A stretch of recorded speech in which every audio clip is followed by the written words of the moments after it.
بسم اللہ الرحمن الرحیم۔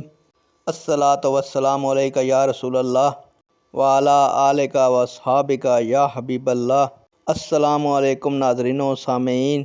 اللہ تعالیٰ سے دعا ہے کہ اللہ تعالیٰ آپ لوگوں کو صحت و تندرستی عطا فرمائے اور آپ لوگوں کی تمام دلی مرادیں پوری فرمائے۔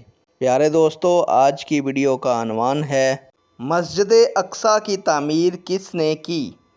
امید کروں گا کہ یہ معلومات آپ کے علم میں اضافہ فرمائے گی اور آپ اس ویڈیو کو شیئر کریں گے، چینل کو سبسکرائب کریں گے تاکہ دوسرے لوگ بھی اس معلومات سے مستفید ہو سکیں۔ بڑھتے ہیں ویڈیو کی جانب۔